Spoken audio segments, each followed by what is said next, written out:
Paano nga ba kami mag-perform ng transmission dialysis service?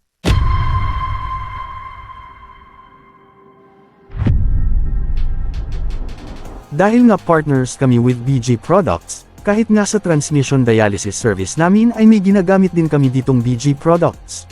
Ang una namin ginagawa ay ang pagsali ng BG Quick Clean for Transmissions at papaandar ng sasakyan ng 10 to 15 minutes.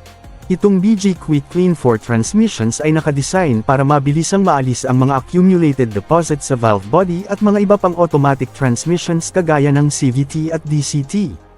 Lahat ng mga deposits na ito ay maaalis during fluid exchange sa transmission dialysis para mapahaba pa ang buhay ng ating transmission. Sunod naman naming gagawin ay ang pag-flushing ng ATF, pagtanggal ng transmission oil pan, paglinas ng valve body, paglinas ng transmission oil pan,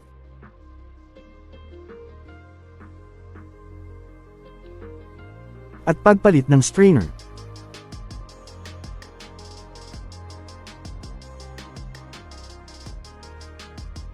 Ito naman yung tinatawag na transmission dialysis. Ito yung new fluid na pumapasok sa transmission at ito yung old fluid na lumalabas galing sa transmission. Dahil sa proseso na ito, makakasigurado tayo na lahat ng old fluid ay mapapalitan ng panibagong fluid kumpara sa normal na pag-flushing lang. At ang pinakahuli namin ginagawa ay ang paglagay ng BGATC Plus. Itong BGATC Plus ay nakadesign para sa mga automatic transmissions at itong BGCVT Plus ay nakadesign lang para sa mga CVT, DCT at DSG transmissions.